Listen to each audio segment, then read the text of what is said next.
to the parents here, alumni, relatives, faculty members, graduating students, a warm welcome to the commencement ceremony of the Weatherhead class of 2008.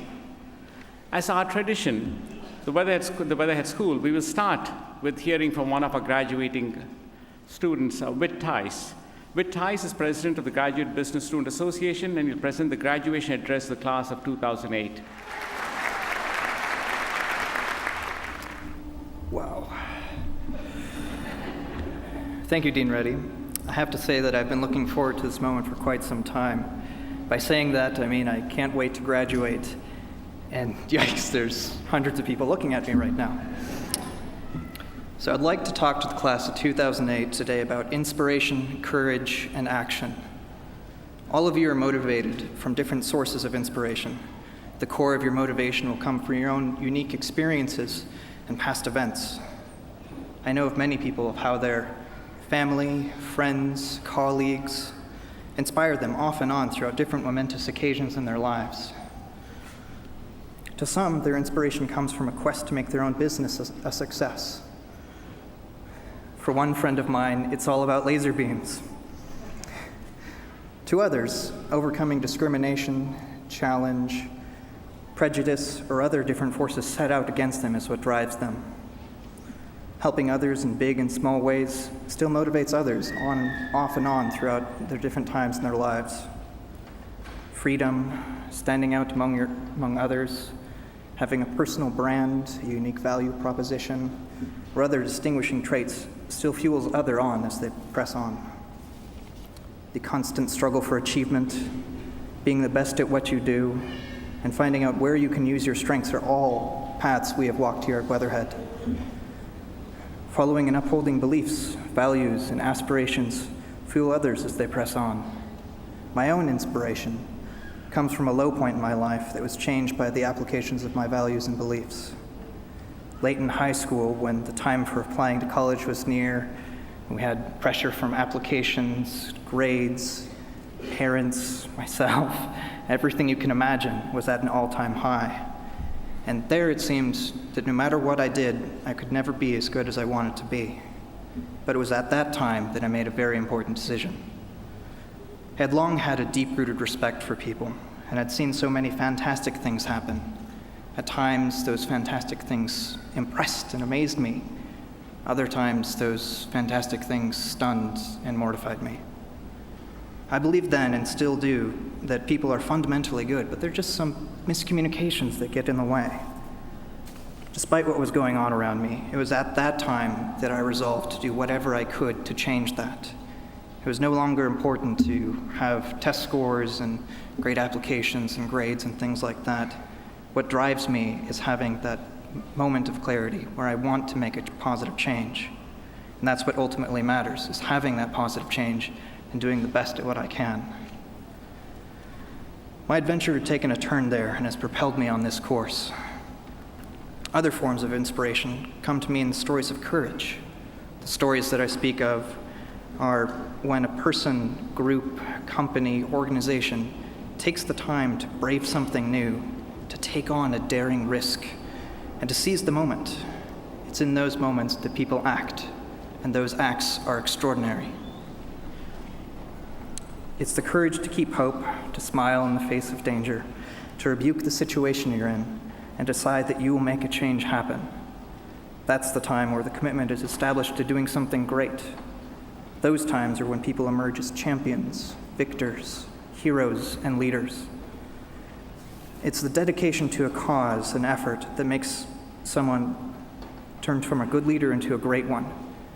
Jim Collins, the author of From Good to Great, described what made the highest level of leadership, a level 5 leader, was their intense dedication to a cause. It's that intense dedication that granted them more influence as others became enthralled with that same cause they were devoted to. Those times create stories that are inspirational both inside and outside the organization. It's this kind of dedication that comes from the courage of making tough decisions, enduring obstacles, and persevering overall. Adventures, epics, odysseys, and journeys are all parts of everyone's story. What we have all accomplished here is an adventure in and of itself. Our adventure was in and throughout our Weatherhead experience. We all saw opportunity in front of us and took steps to make it happen. No doubt our time here will help us advance to become more influential, more powerful in our organizations, and have greater things happen to us. Along the way, we went through different trials. We emerged as champions, each in our own way. We called those trials midterms, papers, projects, and a whole host of things that I really shouldn't say here. But to that point, congratulations for a very well-deserved job well done. But this adventure is just a chapter in each of our stories. We have by no means finished, and there are many more questions ahead of us to answer. Where will we go? What will we do? We are all heroes in our tales, and we've come through this together.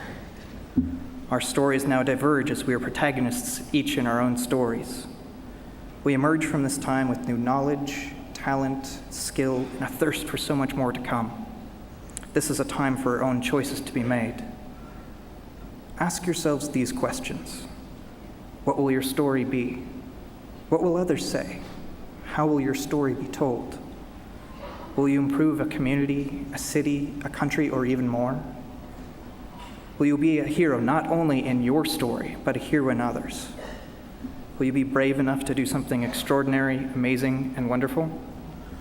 We each have our own stories to reveal. We are united in this link of our common bond at Weatherhead. Expand your mind to think of all the possibilities, dreams, glory, and more still to be told in our stories. Know that it takes courage in ourselves, our friends, family, classmates, and loved ones to help make our stories be written. I ask you to make your story an inspirational one. I invite you to have the courage to do it and the dedication needed to make it happen. In the distant future, will your actions be the triumph in your story? I challenge each and every one of us to have that courage as our chapters of our stories unfold. I cannot wait to hear your stories of inspiration, courage, and action. Thank you, and congratulations to the class of 2008.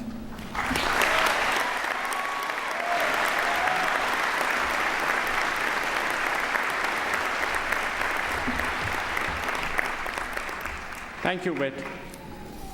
When you've been through enough ceremonies where you have long talks where the speaker drags on endlessly. I have absolutely no intention of doing that. This is your day. We are here to celebrate you.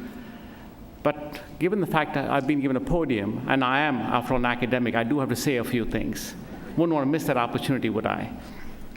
I do have to tell you, there's some, those of your parents here, you have your share of warm moments. When you see, when your child is born, when you hear the national anthem, when you have a child graduate. It's a warm feeling. It does. It starts in the pit of your stomach and works its way up slowly. It feels good. And I'm sure you know exactly what I'm talking about.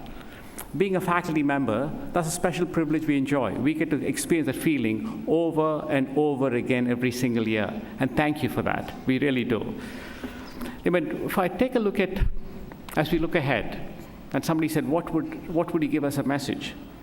I'd like to, if I had a request, I had a wish, it would very simply be this. I convince you, as you look forward, to replace the word or with the word and. And let me just explain myself. Or is a word that we're conditioned with from time we're young. Think of the time you went to the first toy store.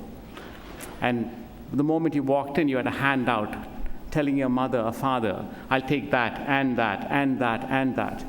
And a typical parent reaction would be to wait till the very end and say, you can either have that or that. We get conditioned to making trade-offs rather early in life, do we not? Unless you're my daughter, in which case the trade-off choice she gave me was she could either eat candy or watch television. But for the most part, we do think of trade-offs, and we operate on trade-offs.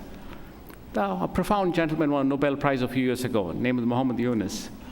And he showed that business profits and social good don't necessarily have a trade-off. They don't have to have a trade-off. It isn't business profits or social good.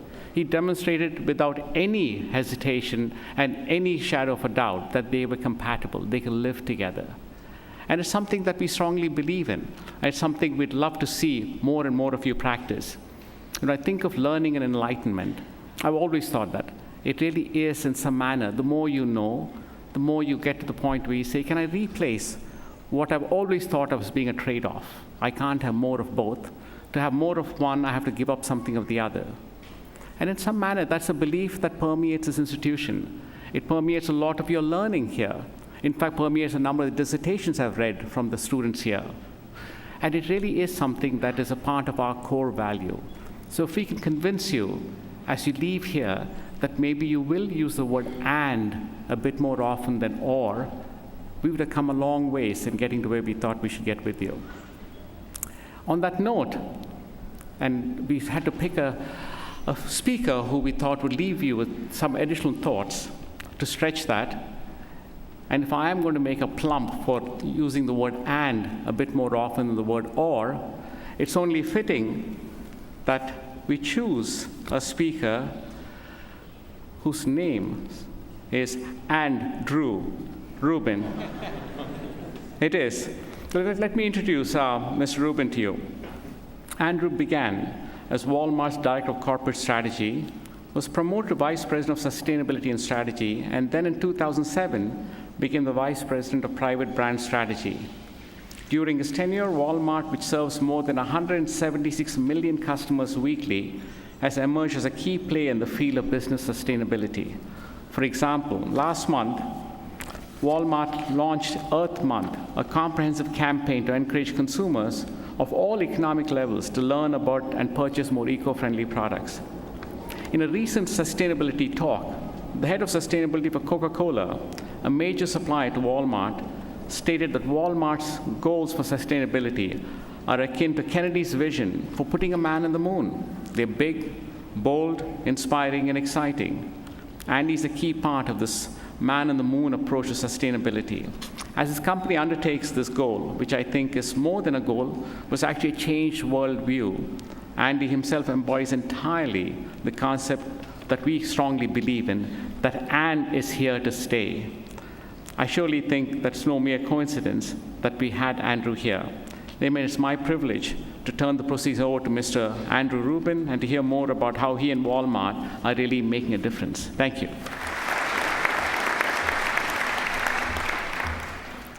I had never thought about my name in that way. I will now. Let me first say congratulations to be sitting here. And I know some of you are probably thinking, yeah, perfect, graduation at a time just as the economy takes a nosedive. So let me give you the good news. This is a time to graduate where you can have more positive influence in the world than just about anything else you'll be able to do in your lives. I'm convinced of it. Let me tell you a bit more. You're graduating at a time when the changing connected society is creating unprecedented demand for natural resources and possibilities that have never been realized and will yet to be realized. And the point is, you're graduating in business, a field that puts you squarely on the court.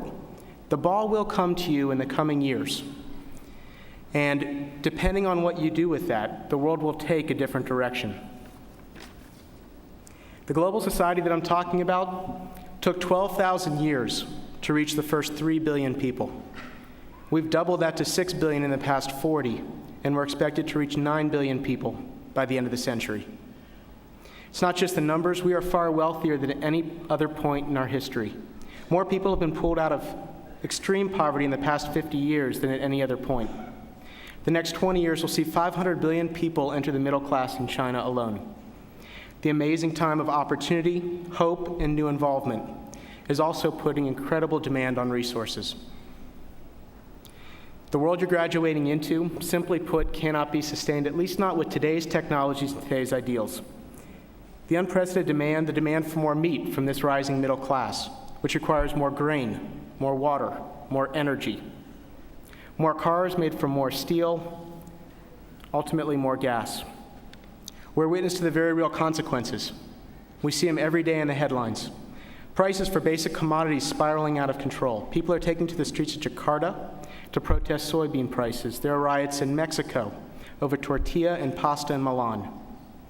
But even with these seeming overwhelming challenges, the possibilities have never been greater. There are exponential gains in technology that you're witnessing and you're a part of.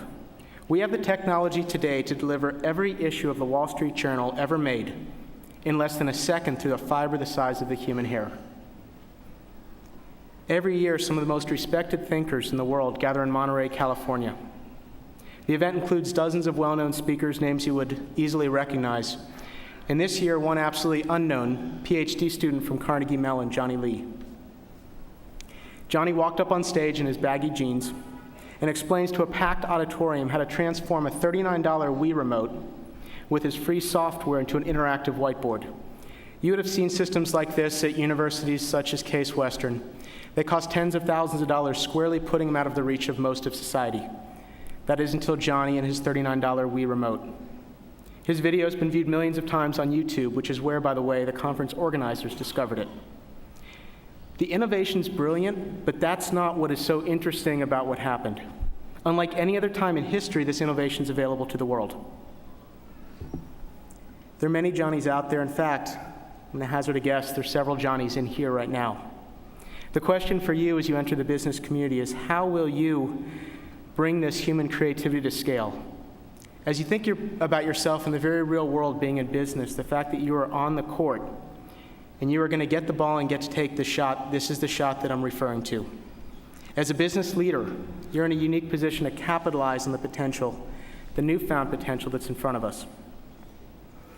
Of the world's 100 largest economies, 63 are now corporations. Walmart ranks 24th on the list, with annual sales just ahead of Austria's GDP. 500 corporations account for 2/3 of the global trade. Businesses like this, like ours, are increasingly held accountable for their actions and their inactions. But this is what's really important to understand. That public pressure is not the risk that the companies you enter will face. The risk that the companies you enter will face comes from their competitors taking advantage of this new reality. It's a competitive reality. Take the simple way that we sell car seats, infant car seats. Typically, we sold these infant car seats in boxes, and we still sell many in boxes. Recently, a car seat supplier started shipping these car seats in reusable bags. And the point is, you can now nest the car seats together. That simple change of nesting the car seats together in bags eliminates the need for 400 semi-trucks every year to move these car seats to our stores. The car seat industry just got more competitive. Sorry if anybody here owns stock in one of those companies still shipping their car seats in cardboard boxes. We've been testing a new technology at our registers that allows us to print the receipt on both sides of the paper. Not only does it save 40% of the paper, the big savings for us is that you're less likely to wait in line as the cashier has to change out that roll of paper. The speed of a line is a critical element for retailers. Before sustainability, we had not seen the opportunity to use both sides of the paper as a way to get customers through our lines faster. If you're not thinking this way, at some point in the businesses that you enter, you will owe your shareholders an explanation. You can buy hundreds of generic medications at Walmart for $4. No copay, no paperwork, no third-party insurance, just $4. It's not only transforming the prescription drug landscape, you see it rippling throughout the US in terms of other drug chains. Somebody recently asked me if it bothered me as I walk into a competitor of ours and see the same program advertised. Actually, it doesn't bother me at all. In fact, I see it as an affirmation that the prescription drug plan that we're offering is a business strategy. That's exactly what allowed us to build on that program and take it to a new level this past month. It's what sustainability is doing for Walmart. There are not only straightforward competitive gains in these moves, there are also larger social gains. I've seen hundreds of these innovations over the past 3 years. Some are fairly direct, like the car seat box. Some are much more complex, such as the way we grow cotton or the way we buy seafood. But as you enter the business world, it's important that you realize these are core business strategies. They shouldn't be relegated. To get the advantage, they should not be relegated to marketing, PR, or government relations. These are business strategies. You will need the broader perspective if you're going to see the shot when the ball comes to you. A business leader in today's world, you will face incredible public pressure. What I've seen, I think, is true, is as you're under that pressure, it's going to be very easy to become defensive. The real problem with becoming defensive is it closes your eyes to the and the real possibilities that exist in front of you. Flat out, Walmart is one of the largest private users of electricity in the US. We have one of the largest trucking fleets. The way that we buy product will dictate how products are produced, where they come from, how they're made. When our seafood buyer started learning more about the health of our oceans, his first reaction was utter panic, given the amount of seafood that Walmart sells. He spent the next 9 months working with nonprofit agencies, government agencies, and non-government organizations to create a strategy for better seafood. We're 2 years into a strategy to take all wild-caught seafood and only sell certified wild-caught seafood. Our customers are starting to respond. Our building engineers have invited critics and advocates alike to look and to scrutinize the design of our buildings. The conversations are often uncomfortable, but they've led to hundreds of experimental technologies, everything from radiant floor heating to new solar technologies on our roofs. In fact, we believe we can beat one of the best industry performances in terms of store efficiency by 30% chain-wide. So our customers, our shareholders, our building team owes a big thank you to all those advocates and critics alike who've helped us see this opportunity. Seeing the shot is not all you're going to need. It's also going to take you the courage. You're going to have the leadership courage once you see it to go with your gut and take the shot. There's a moment of truth I've seen a dozen times in the past few years. You've reached out, you've gotten broad perspective, you've seen different ways of doing things, you've seen the and still there's no definitive answer. People will not agree on the right direction. Those are the moments that it comes down to gut. I'll never forget sitting with our CEO, Lee Scott, 3 years ago, right before he delivered a speech called Leadership in the 21st Century. The speech had at that time some very audacious goals, including 100% renewable energy, zero waste, a push for the US government to increase minimum wage. Let me tell you, that was a bit controversial inside Walmart. Right before Lee gave that speech, he asked if we really think this will work. I remember trying to answer very quickly and respond with a definitive yes. But for just a moment, I had the taste of the uncertainty involved at that type of leadership. In reality, there isn't a person on this planet who could have definitively answered that question yes. Who could have predicted how 2 million Walmart associates would react? Would they view this as a call to action? Or would they view our CEO as disconnected? Or worse yet, how would customers respond? How would our board respond? What would the press write about? It took courageous leadership for our light bulb buyer 2 years ago to displace 30% of our incandescent bulbs with compact fluorescent light bulbs. At the time, they only made up 5% of our sales. Anyone who believes that was an easy decision wasn't there. Everybody around told our light bulb buyer, Diane, that her sales were about to plummet. This would be the worst business move that she could potentially make. Her courage was rewarded. In the last 18 months, she has sold 145 million compact fluorescent bulbs, single-handedly transforming the US market share. Those bulbs that our customers have purchased are going to save $4 billion for those customers who have bought them in their electrical bills. $4 billion. The greenhouse gas savings alone from those bulbs is greater than the entire Walmart global footprint. Every decision is not going to take this kind of courage. Some are going to be more straightforward.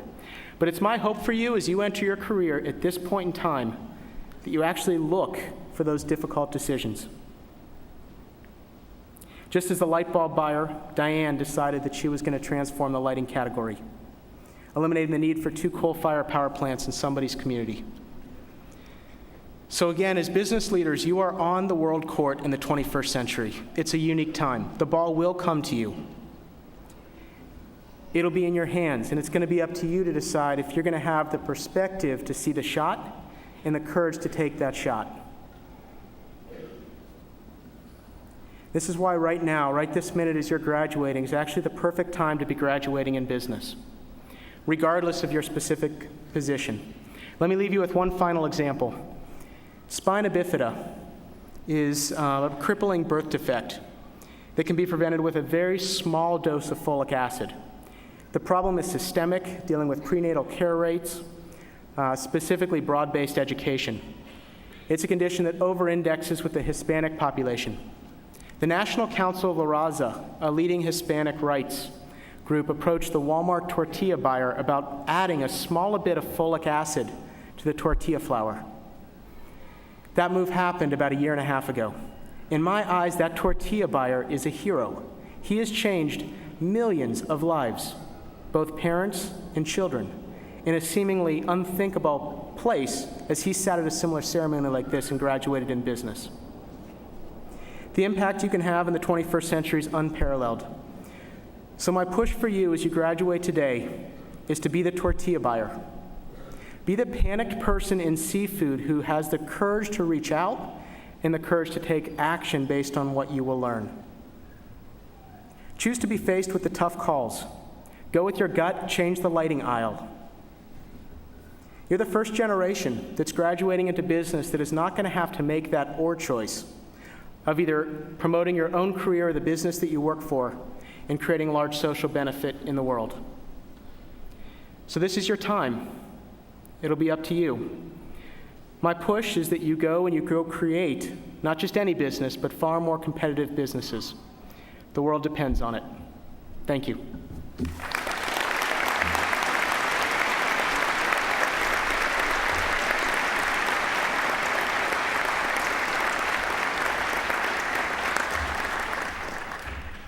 Andrew, thank you very much.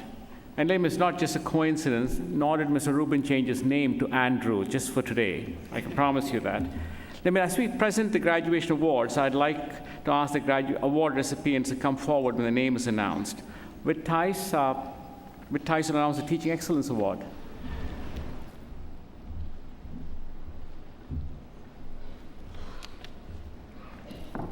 The Teaching Excellence Award is presented annually to a professor who exemplifies excellence in teaching at the graduate level of Weatherhead School of Management. The nominations for this award are submitted by students with an accompanying description of why they feel this professor should be named the award winner. I would like to take this opportunity to congratulate the recipient of the 2008 Weatherhead School of Management Teaching Excellence Award, Professor Fred Colopy. Professor Colopy, please join me at the podium.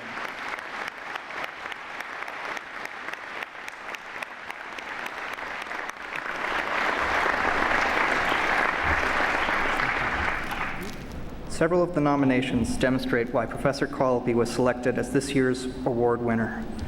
One of the many nominations he received stated that he passionately strives and many times goes out of his way to ensure he makes a personal connection with each of his students. He fulfills your definition of excellence and inspires excellence. Please join me in congratulating Professor Fred Colopy.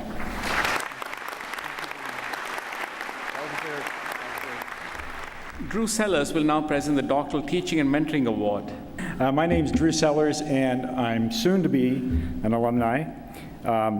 Here at Weatherhead, we're truly blessed with an outstanding faculty, and each year, the doctoral students select one faculty member to recognize them for excellence in teaching and in mentoring. Would Professor Paul Salapanti join me at the podium?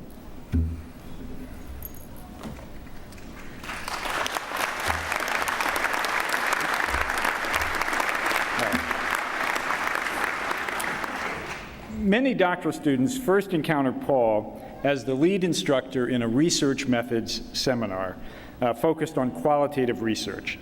And in this class with Paul, we begin our work as scholars, learning that framing an effective research question is that critical first step. We learn from Paul that meaningful research is grounded in the lived world, and that we can make our most effective contributions as scholars by addressing practical challenges that confront organizations today.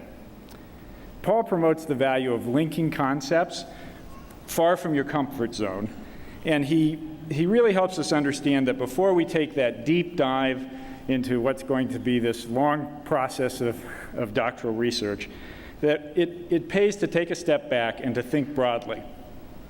In addition to his teaching, Paul's an exceptional mentor. He formally advises and informally advises many of the doctoral students here at Weatherhead. And he's also been instrumental in creating linkages with the Mandel Center and bringing our management talent and research to bear on issues that confront not-for-profit organizations. And on top of all that, for the last several years, Paul has organized groups of doctoral students and taken them to our NOVA, which is a national not-for-profit conference where we've presented some research that's been very, very well received. Lastly, Paul brings an incredible amount of energy and enthusiasm to his teaching and to all of his work. And I want to share just a brief story to illustrate this. In March, I think it was 7th and 8th of this year, we got dumped on by a major snowstorm, typical to Northeast Ohio. We ended up having something like 18 inches of snowfall in 24 hours. And many of the doctoral students were stranded on campus. Others were unable to make it to campus to PBL, the Peter B. Lewis building, for our seminars. So what follows is a more or less true tale, more or less, that drew inspiration from Paul's triumphant struggle to reach his classroom that day. The 2008 graduating doctoral students give you Salapanti's slide. The moon set, and Paul rose, stretched, touched his toes, and padded off to the shower. Went out, called Anne, "Paul, what's your plan? The snow in the driveway's a tower." Paul replied, "I dare not delay, for I have class today with Bill and Peter and Bruce." Leaving warm home and bliss, though some thought it amiss, Paul strapped on 2 boards made of spruce. Down Cedar Hill he skied with a will, passing 3 Fords and a Lincoln, with daredevil style, and while all the while theoretical thoughts he was thinking. Meanwhile, at PBL, things weren't going well. The coffee had dripped its last drop. Statistics and coding produced such foreboding that research had come to a stop. The classrooms were grim when John, Randy, and Tim, reviewing our most recent theory, cried, "The thinking is daft, the writing lacks craft. My brain and my seat are both weary."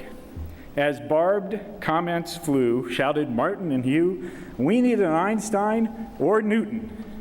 As we labored on, our intrepid Don, down the hill was a shushin' and scootin'. Paul burst through the door, tossed his skis on the floor, and with a ray of perspective well-founded, pierced hermeneutic fog. As we watched eyes agog, he made all of our theories well-grounded. Linking concepts afar, our jaws were ajar as Paul edited out all the hooey, while collective action finally gained mental traction with citations from Argonne and Dewey. So, today it's our thrill to exclaim with a will that in boardroom or classroom or hovel, Paul teaches with passion that sets teeth a gnashing. We just wish he'd learn how to shovel.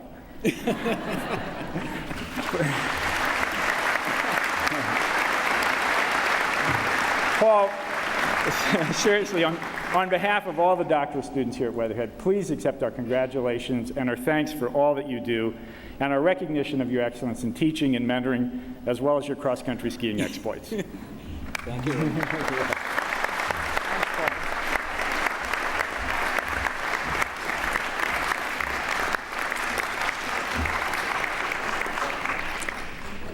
Ladies and gentlemen, this year we are honored to have with us candidates for the Master of Nonprofit Organizations degree from the Mandel Center for Nonprofits.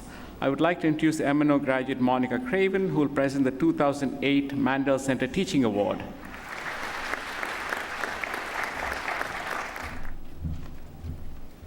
Thank you, Dean.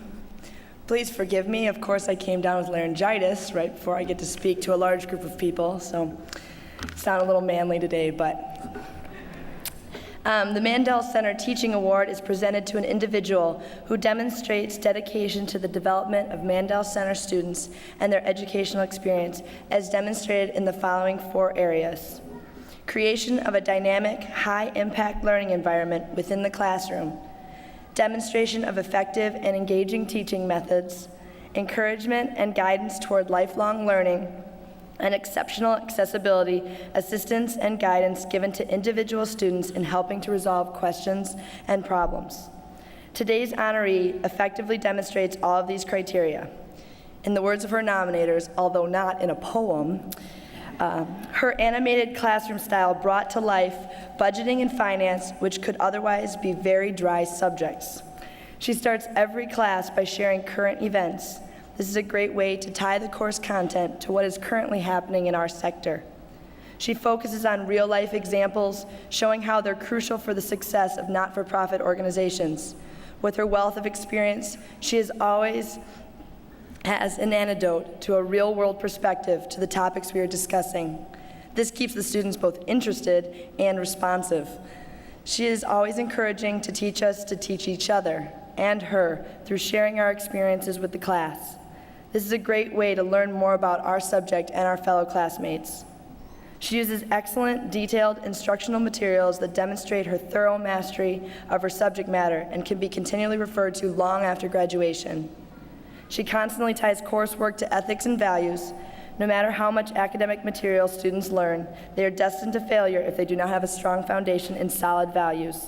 Her strength of character is inspiring, and the way she is able to infuse values into financial management without being patronizing is wonderful. She was always willing to meet outside of classroom in order to discuss our coursework. Even though she's a very busy person, she makes sure that we feel comfortable asking to meet with her. She also responds quickly to email and completes grading as quickly as possible. On behalf of my fellow students, I am personally very honored to recognize Dr. Barbara Clemmensen as the recipient of the 2008 Mandel Center Teaching Award.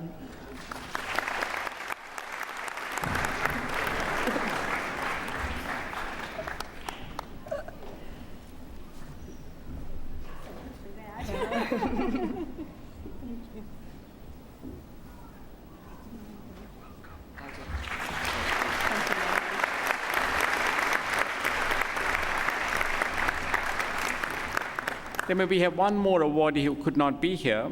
Professor Richard Osborne was awarded the Carl F. Whitkey Award for Distinguished Undergraduate Teaching this morning. And let me also speak on his behalf. He's been on the faculty for 37 years, and he taught every single class that he's ever taught here with a very simple assurance. He gives a 100% quality guarantee, and nobody's ever collected on him thus far, which means delivering well. Then on behalf of all of us here, to the awardees, congratulations. We're delighted to have you here.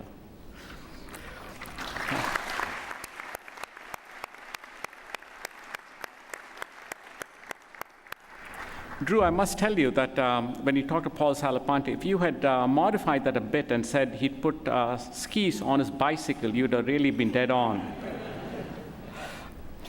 We now present the August 2007, January 2008, May 2008 graduates, and August 2008 candidates for the Weatherhead School of Management, and invited graduates of the School of Graduate Studies. In the tradition of the Weatherhead School, families of graduates are invited across the stage with their graduate if they so wish. Graduates will be called to the stage in the order listed on the program. A professional photographer will take a photo of all graduates as they accept the envelopes. It doesn't necessarily mean that the parents shouldn't try and sneak a photograph in. You're welcome to. As we prepare to present the class of 2008, I would like to invite the families of the PhD and EDM graduates to approach the stage if they would like to join their graduate on stage. Other families should refer to their commencement program insert to determine the appropriate time to approach the stage to join your graduate. We have a wonderful tradition at the Weatherhead School where families, loved ones, and significant others are able to come across the stage if desired, and it requires a bit more coordination than is always sometimes advisable with your family in public settings, but it always works out quite well. So as each program, I will announce each program, and you will have plenty of time to see that your graduate is moving over to the staging area, which is located to the right side of the stage as you're looking up toward me. And then our fine staff will also make sure that you are reunited with them so that you can indeed walk across the stage together.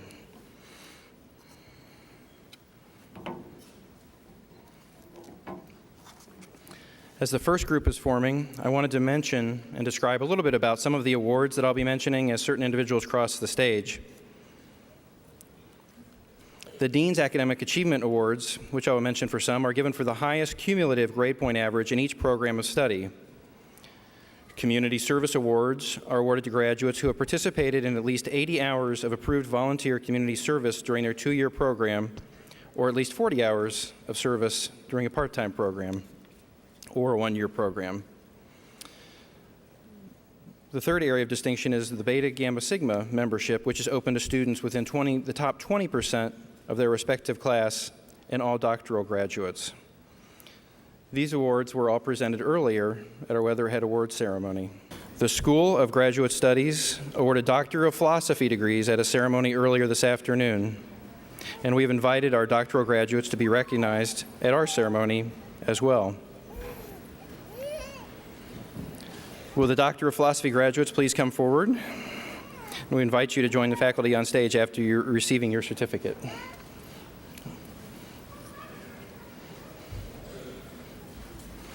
Lindsey Nicole Godwin. Lindsey Godwin earned a BA in Psychology and Sociology from Ohio Wesleyan University and an MS in Conflict Analysis and Resolution from George Mason University. She is now working as an assistant professor of management at Morehead State University in Morehead, Kentucky.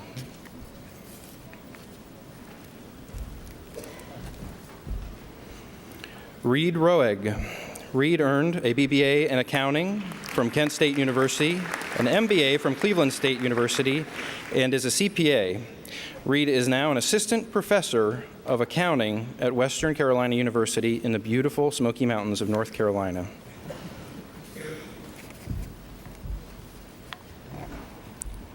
Lynn Dual.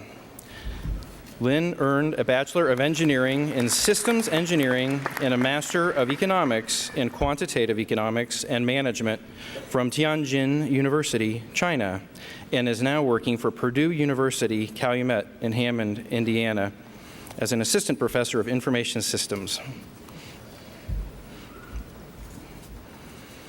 Now we have the following Executive Doctor of Management candidates will be joining us on stage. Will the following Executive Doctor of Management graduates please come forward to be hooded as your name is called? And because you have been conferred, having a doctorate conferred upon you, we do also invite you to join our faculty on stage after receiving your certificate. Randall Bambrough. Randall earned a BS in Brigham Young University, a BS in Weber State University, an MBA at Utah State University, and the title of his dissertation was Developing a Regional High-Tech Environment, What Factors Matter?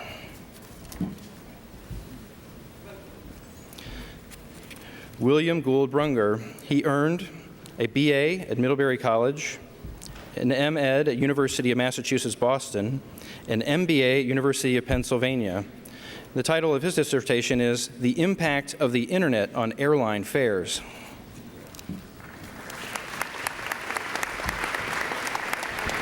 Suhung Peter Chan. He earned a BS at National Taiwan University in Taiwan, an MS at Case Western Reserve University. The title of his dissertation was Managing Multiple and Interacting Congregations Within the Same Church, the Case of Chinese Protestant Immigrant Churches in North America.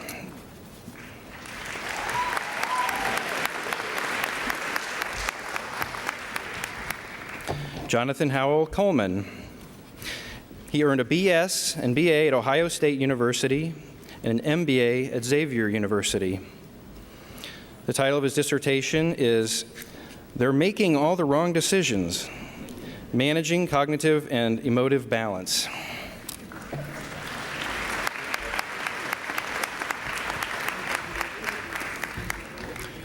Rosemary Kamumaina. She earned a B.Ed at University of Nairobi, Kenya, an M.S. at Lancaster University, United Kingdom, and the title of her dissertation was College Environments as Enablers and Barriers to Youth Entrepreneurship.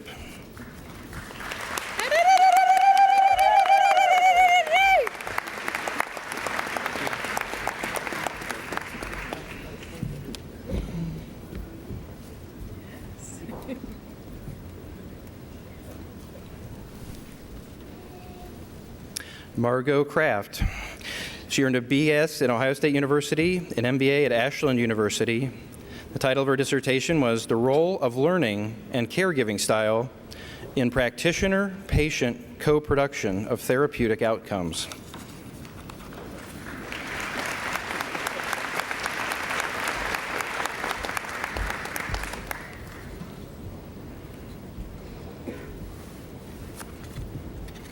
Raymond Massa. He earned an MBA at Concordia University in Canada, and the title of his dissertation is Effective Leadership of Financial Service Firms, a Study in Resonance and Emotional Intelligence.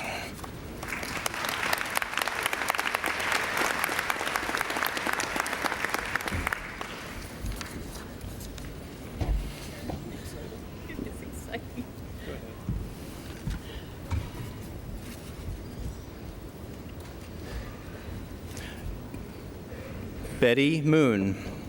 She earned an MS at Case Western Reserve University, and the title of her dissertation was Selling Money, Success Factors for Financial Advisors.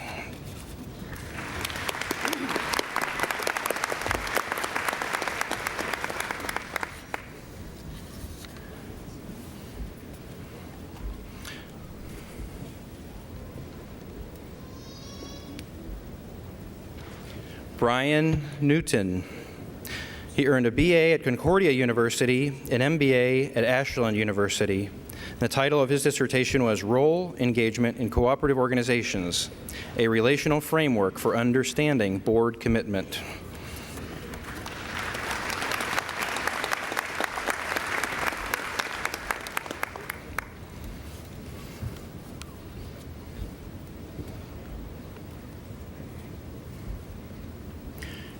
Eugene Pierce.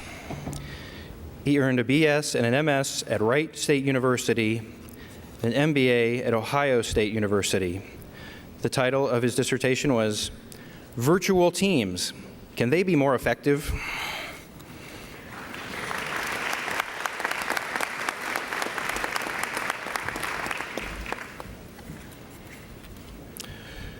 Humayun Rashid. He earned a BBA at the University of Texas at Austin, an MBA at the University of California, Irvine.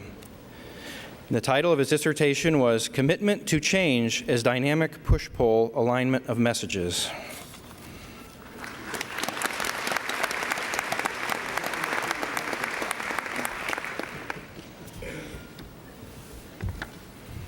Drew Sellers.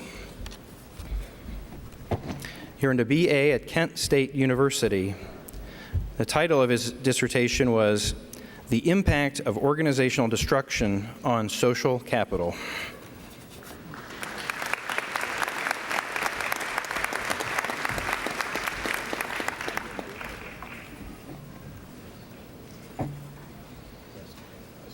Barbara Clemmensen. She earned an AA, an AB, and another AB at Ohio University, an MA at Cleveland State University, and a Master of Accounting at Case Western Reserve University. The title of her dissertation was Heaven, Hell, and Everything in Between.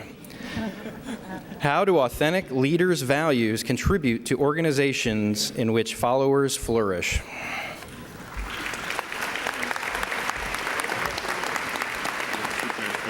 Okay.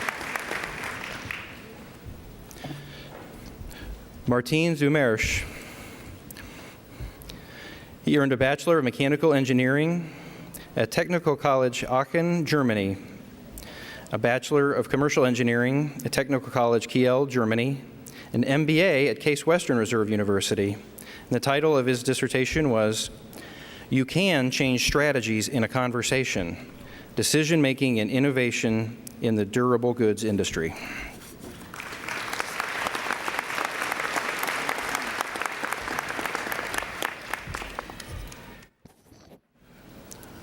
Will the following Master of Accountancy graduates please come forward as their name is called? Ryan Arlia.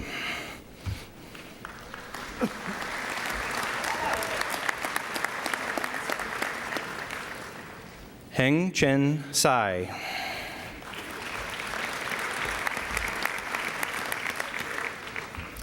Yevgenia Baron.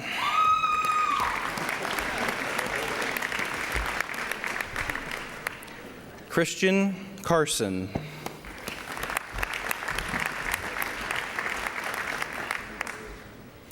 Chi Young Chin.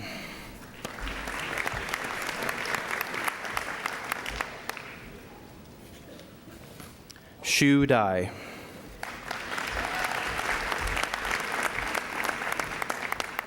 Shu Chen Wang, who is also receiving today a Master of Business Administration degree.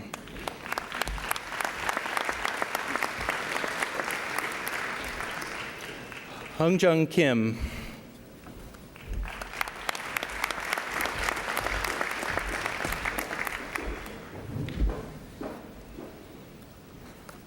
Yen Hua Lin.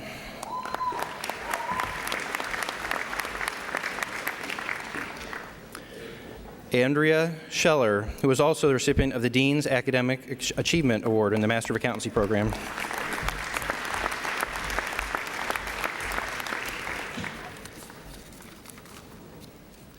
Puneet Shah.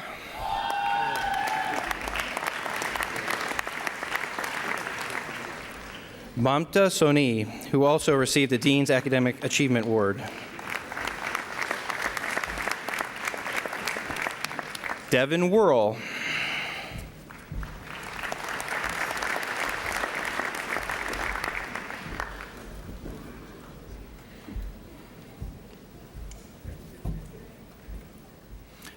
Jia Yu.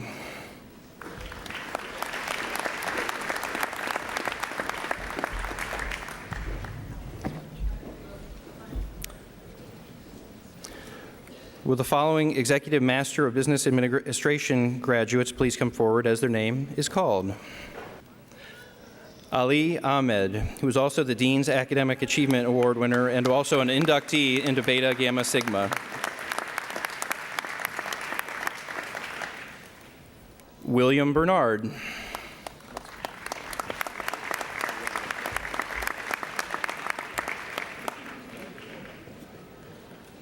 Lori Connors, also received the Dean's Academic Achievement Award.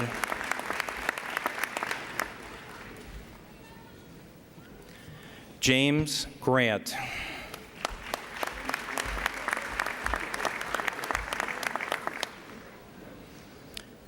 Tobin Hawes.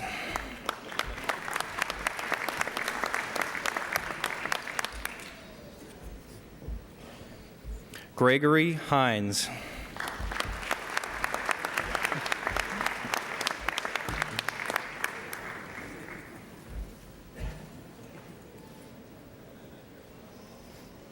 Jeffrey Jackson.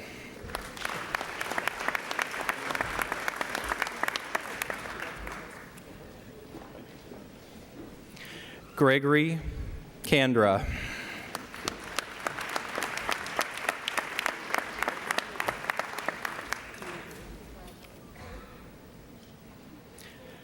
Tracy Knuff.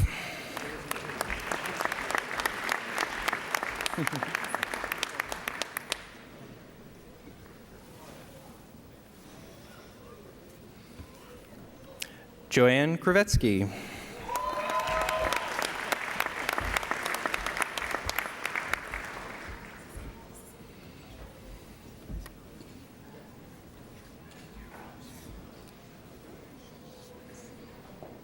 Zhechuan Luo.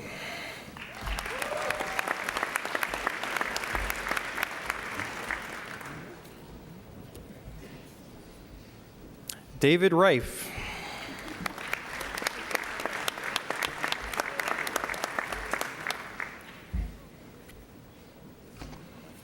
Mary Rose Rice DeMiro.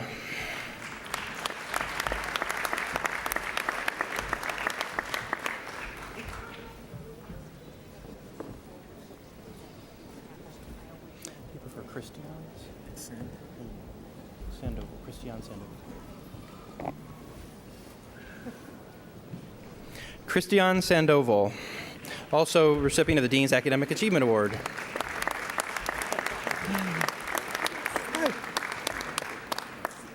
Thanks.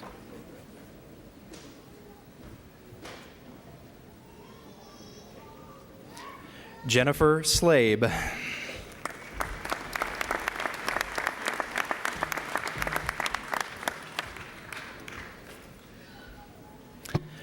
Donna Smith, also the recipient of the Dean's Academic Achievement Award.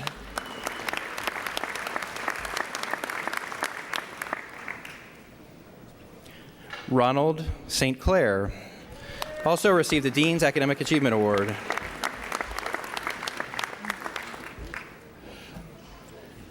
Thomas Stark.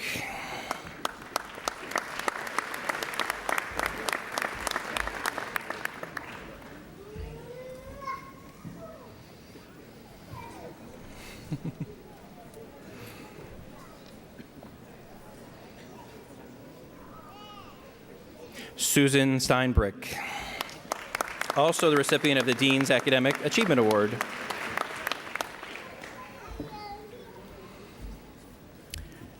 Rajiv Taliwal, an inductee into Beta Gamma Sigma.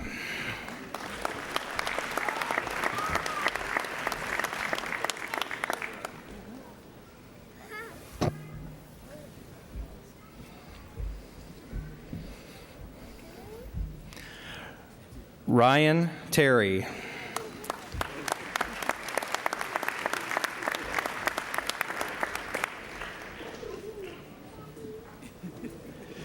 Santosh Thomas.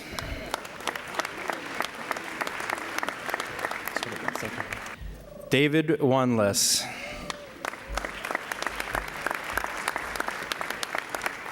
Yusuf Abdallah.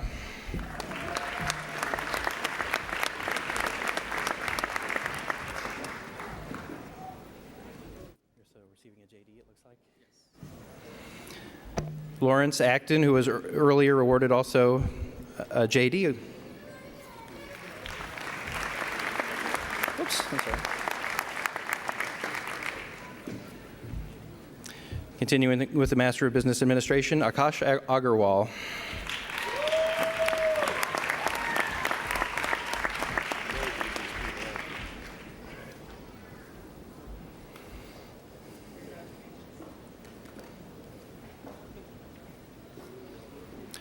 Christopher Aiken, Dean's Academic Achievement Award.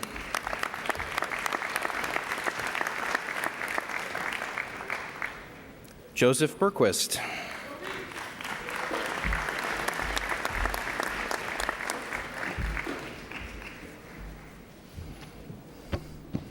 Chetan Borkataria.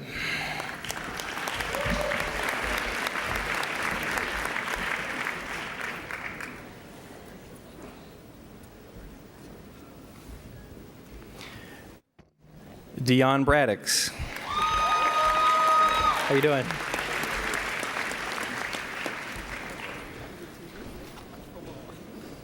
Aaron Brandt.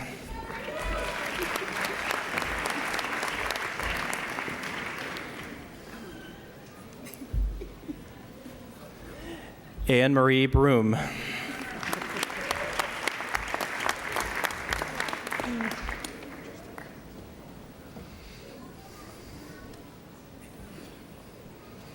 Karen Buckholes.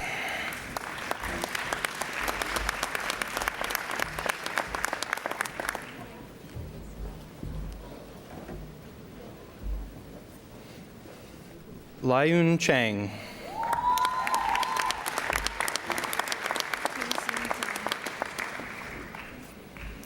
Ten Sing Chang.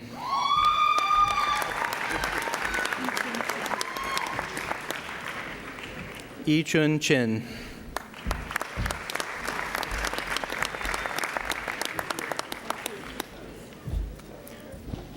Hunan Chen.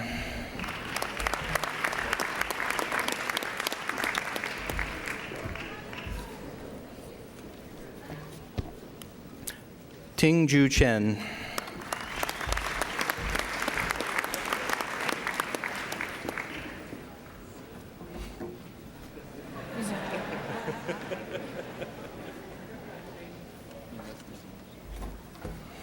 Yu Yin Chen.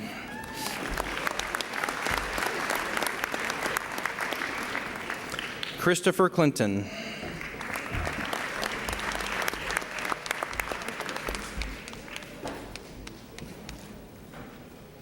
Alex Cooper.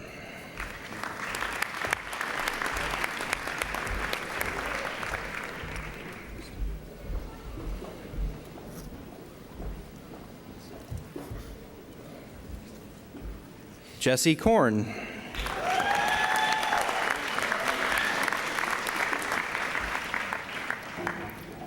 Joe Crafton.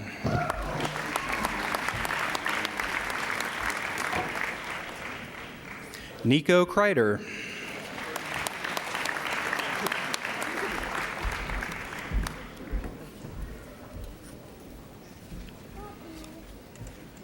Aaron DeLong.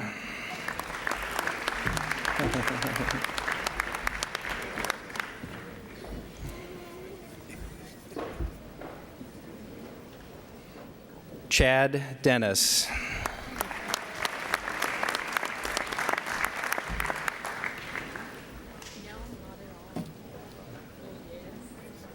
Namrata Dinza.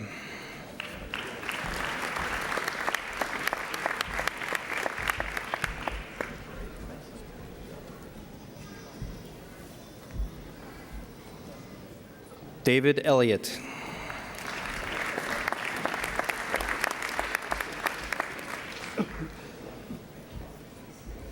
Yahweh Fan.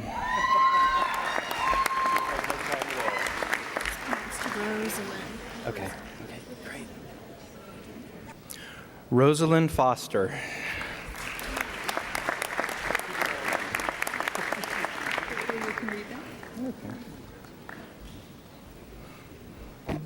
Kathleen Gill, Dean's Academic Achievement Award and Beta Gamma Sigma inductee.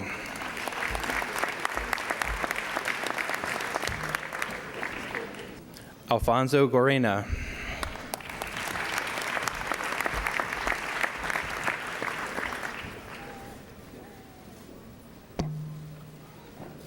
Ramanendra Gudanti.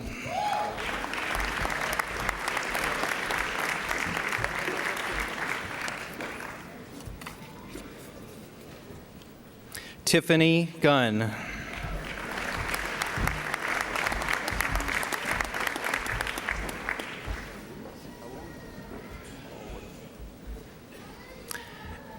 Eli Gunsberg, Beta Gamma Sigma inductee and Dean's Academic Achievement Award recipient.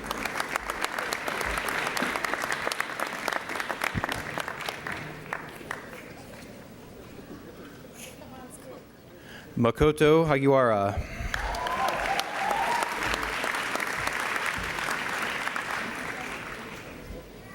Matthew Harrigan.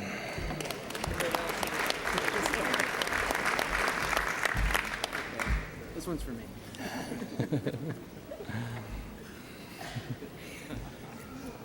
William Harrington, Jr., Beta Gamma Sigma inductee. Oops.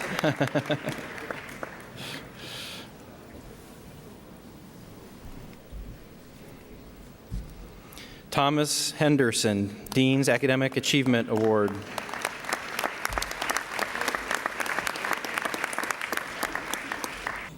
John Hinkle.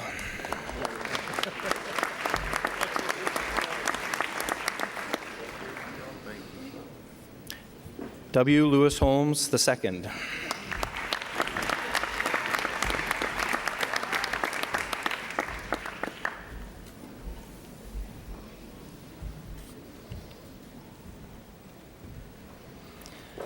Bradford Gerber.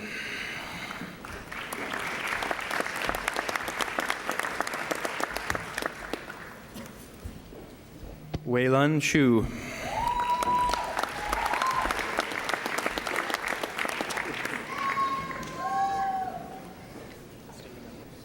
Ichiro Ikeda.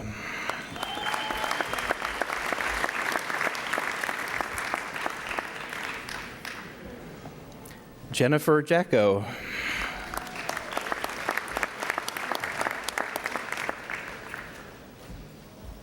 Yogesh Jain. Gaurav Janza.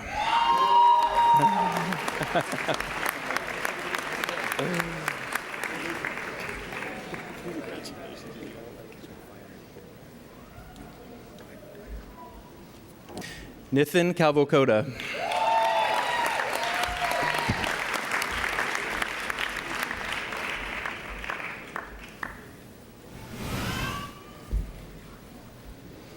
Eric Katz.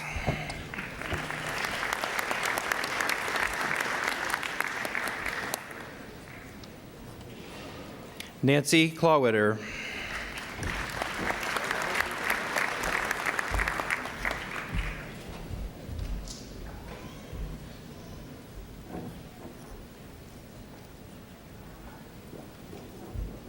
Merrick Coase, Dean's Academic Achievement Award.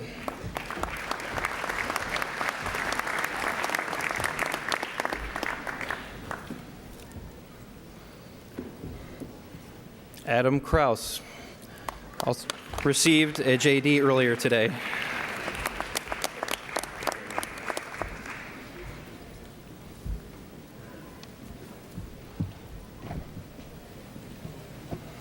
Michael Kubit.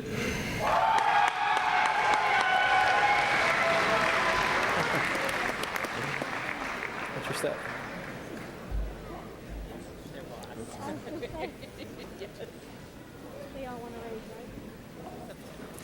Yuzuki Kuzuhara.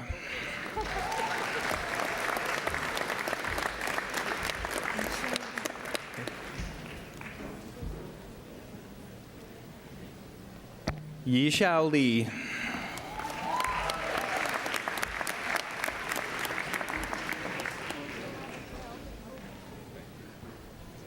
Tyler Lewis.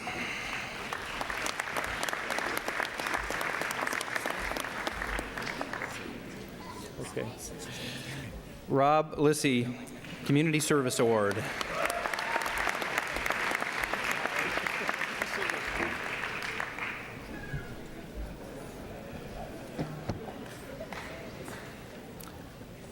Benjamin Margavicius, Beta Gamma Sigma recipient, and also received this year a Master of Science in Management with a specialization in Information Systems. Karen Medaleska, Community Service Award, Theodore M. Alfred Distinguished Service Student Award, and also received a Certificate of Nonprofit Management. Satish Medisetti.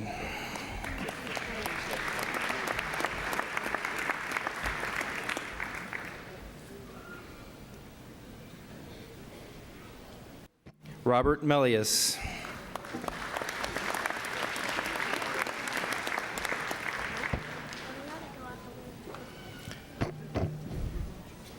Sarah Marins.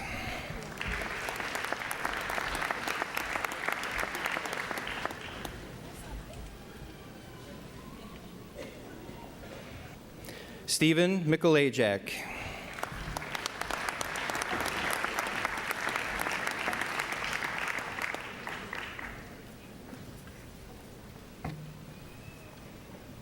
Stanley Masatomo Mimoto.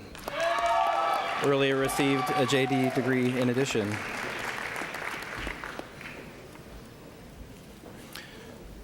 Tushar Manda.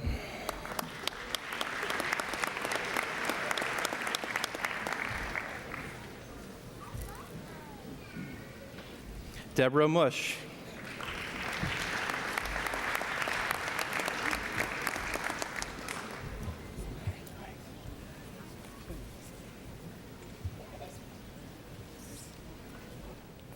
Toru Nakai.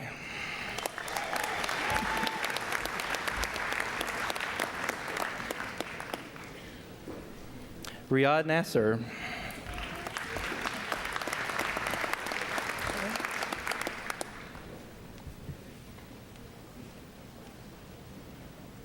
Paula Navarro.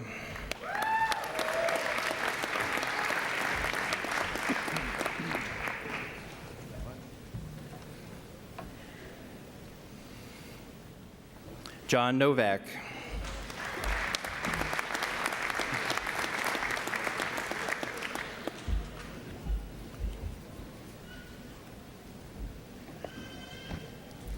Andrew Park, recipient of the Rita Kicker Award.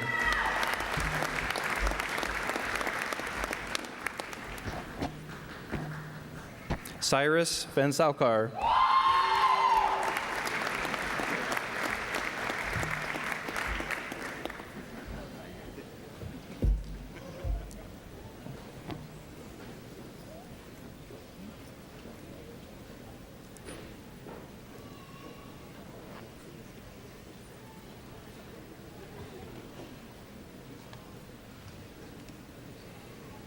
Abigail Phillips, who's earlier awarded a JD, Juris Doctorate degree as well.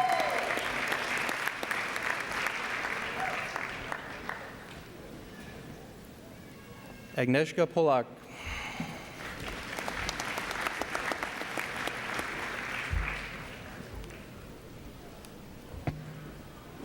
Maririn Pongpudpant, Student Life Award recipient.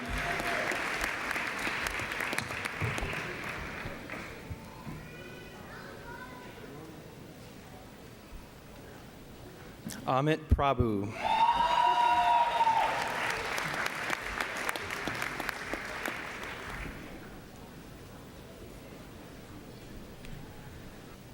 Christine Pritchard, Dean's Academic Achievement Award.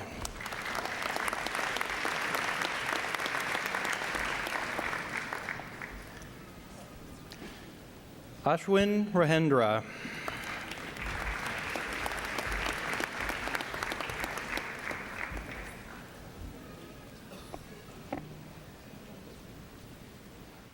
Sridhar Ranmananthan.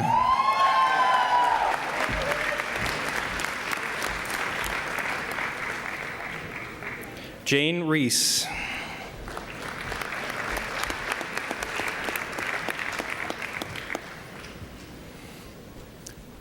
Danette Relaford.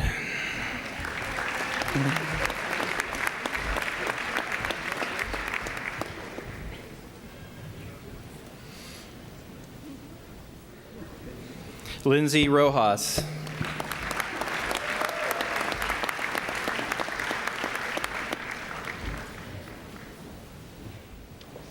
Lindy Rutkowski.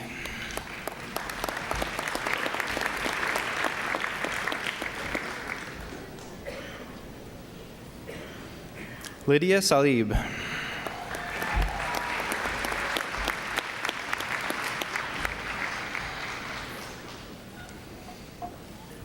Dinesh Shaw.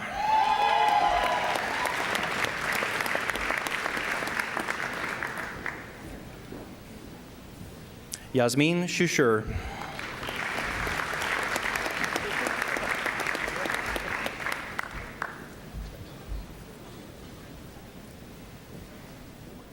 Eric Skinner, Dean's Academic Achievement Award.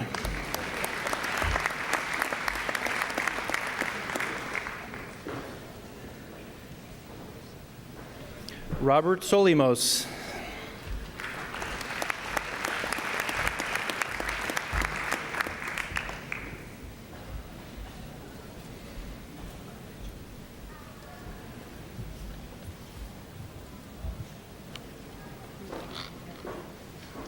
Sean Spira.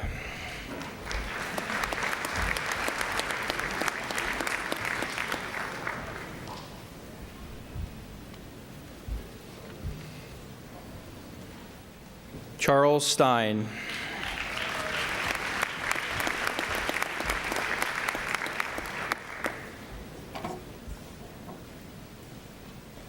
Jeffrey Stone.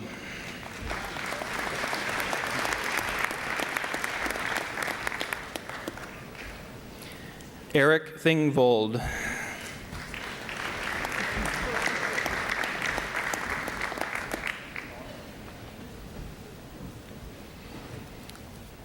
Whit Tice, Scott S. Cowan Student Leadership Award.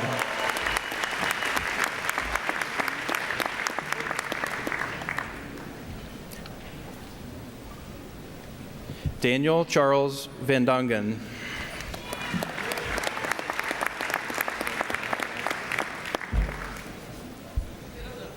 Benjamin Williams.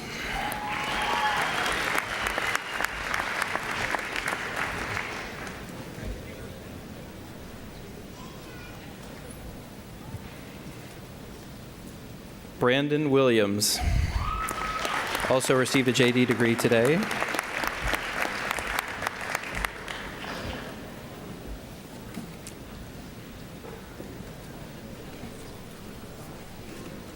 Robert Winters.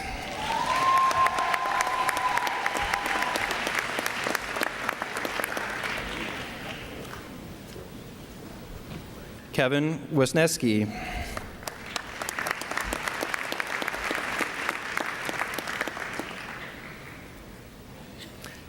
Ting Ya Yang.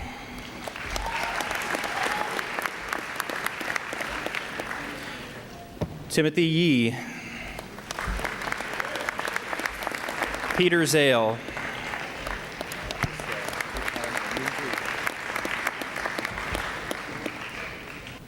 Ming Zhu.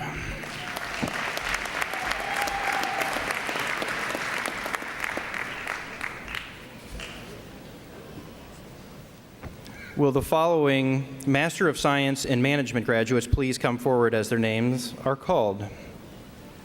Kendall Anders.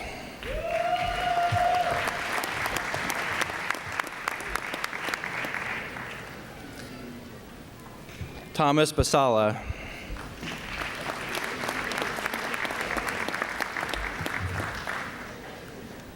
Justin Ferriman.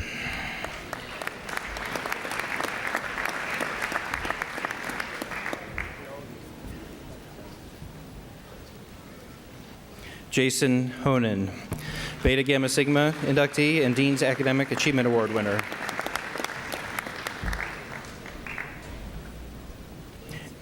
Ian Mark.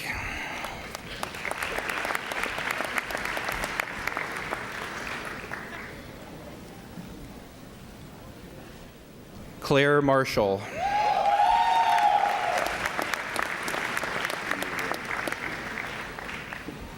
Brady Stern.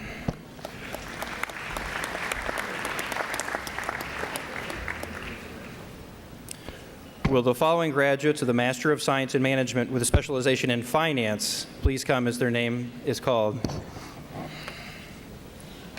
Daniel Carlton.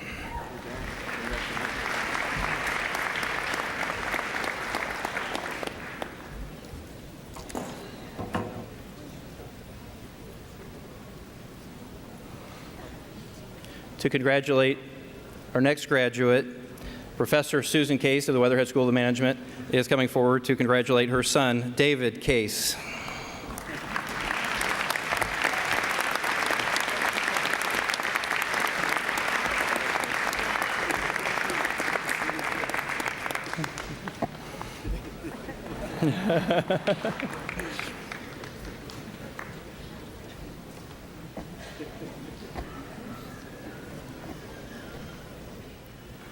Smriti Chandra.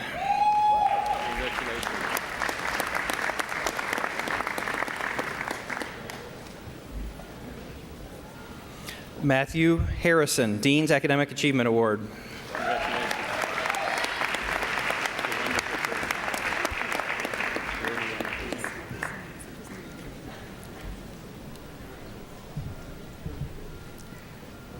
Nivedita Malvankar.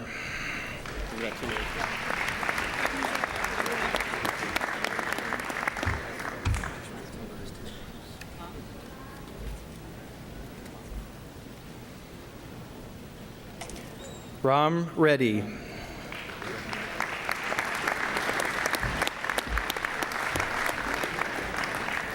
Will the following graduates of the Master of Science in Management with a specialization in operations research please come forward as their names are called? Jinhua Chen.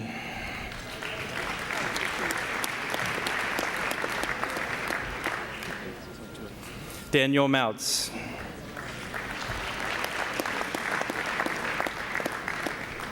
Will the following graduates of the Master of Science in Management with a specialization in supply chain management please come forward as their names are called? Ali Aldewais.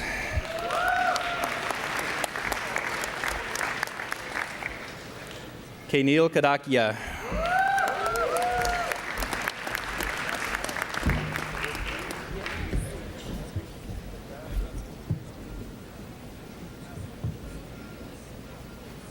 Prithvi Mullah.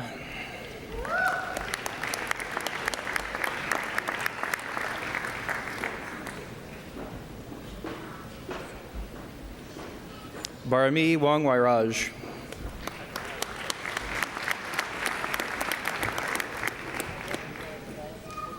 Yoon Ziong, Dean's Academic Achievement Award.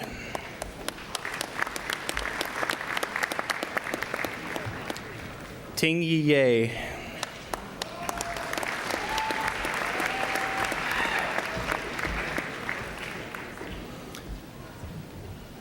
Yuhan Zhang.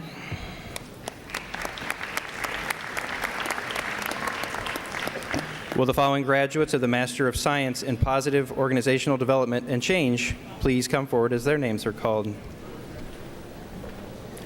Maureen Asing Lindway.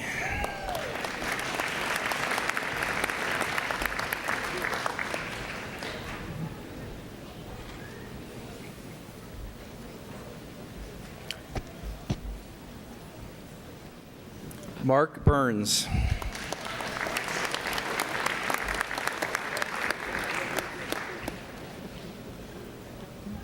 Clinton Blockson.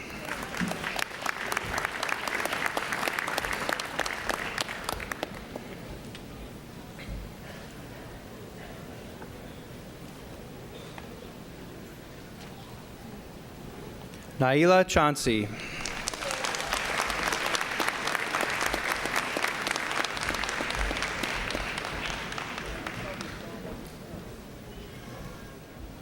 Diana Conway.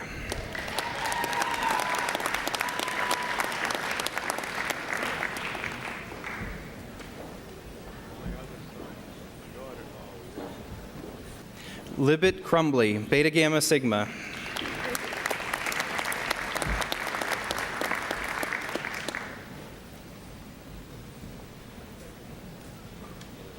Sylvia D'Onofrio.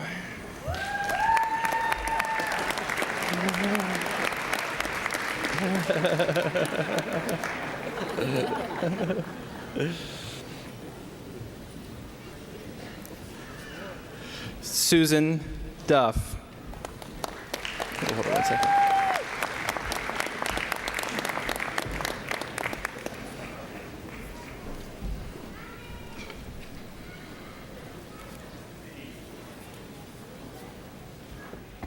Shannon Lyons.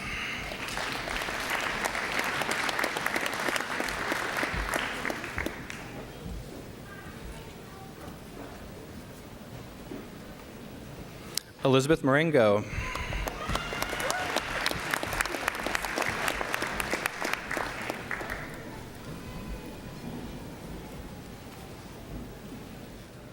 Amy Dana, Beta Gamma Sigma.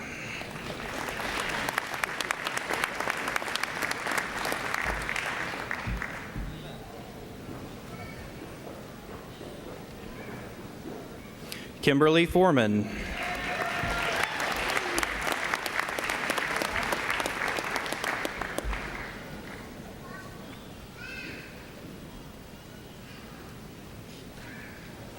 Richard Geib II.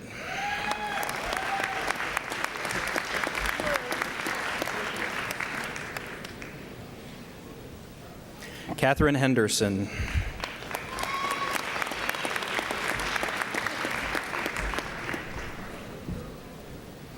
Vicki Marsh, who also is receiving today a Master of Business Administration degree.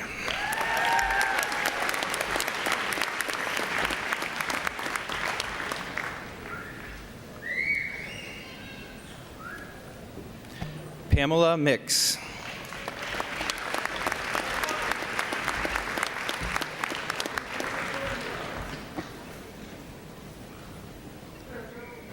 Chris Nunes.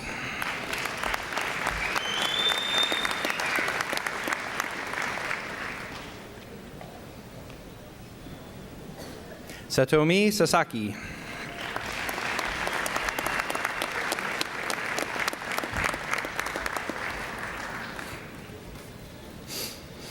Robin Thompson.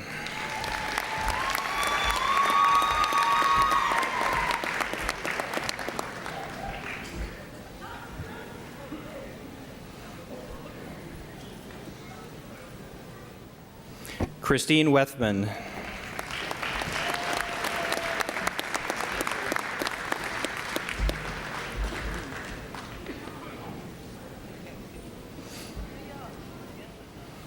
Brian Miller.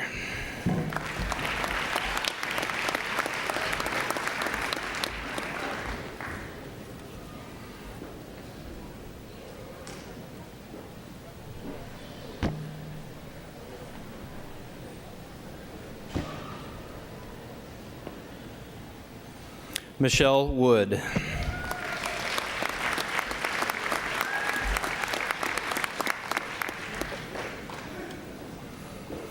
Will the following Master of Nonprofit Organizations graduates please come forward as their names are called? And I would like to ask Susan Egan, Executive Director of the Mandel Center for Nonprofit Organizations, to join Dean Reddy in congratulating this year's Master of Nonprofit Organizations graduates.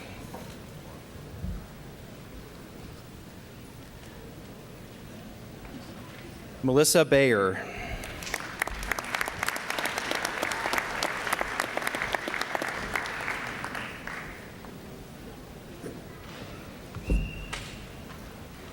Nada DeFranco.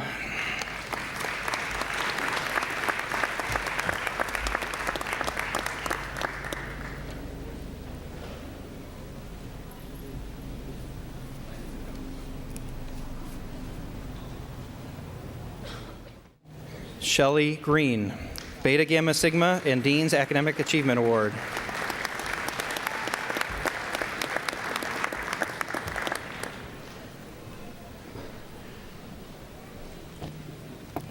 Deborah Isles, Dean's Academic Achievement Award.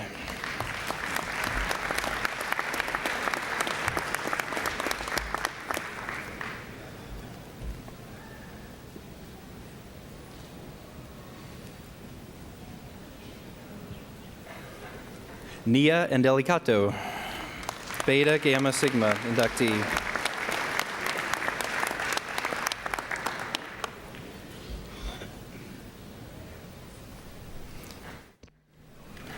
Elizabeth Learman.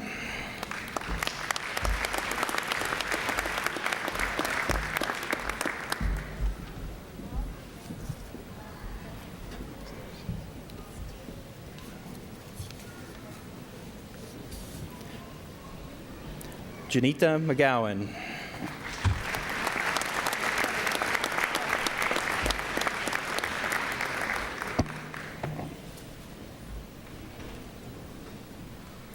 Julian Rogers, Beta Gamma Sigma.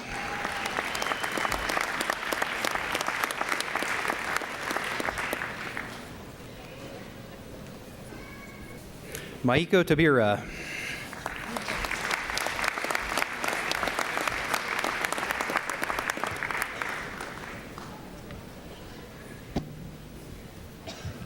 Monica Craven.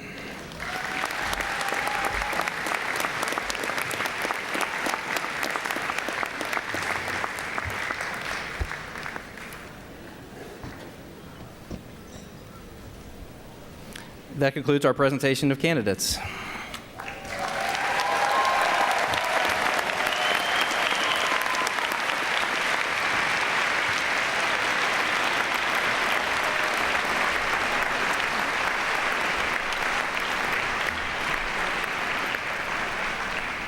Ladies and gentlemen, if I could I have the relatives, the family, the guests, could I ask you to stand and give these graduates a standing ovation, if you would? And the faculty join you as well.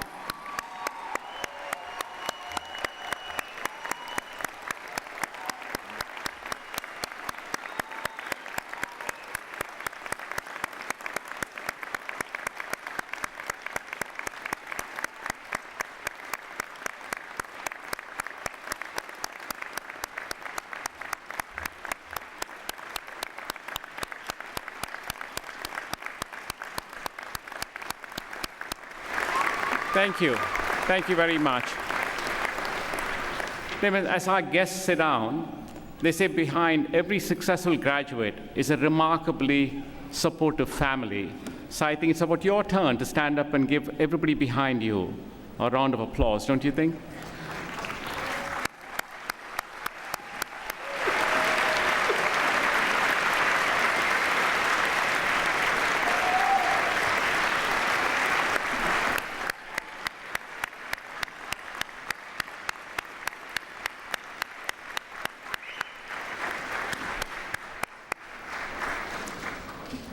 I do ask that the guests remain seated until the marshals have withdrawn the academic procession. The easiest way for you to reunite with your graduate is remain in this area and wait for the graduates to return here after their formal recess.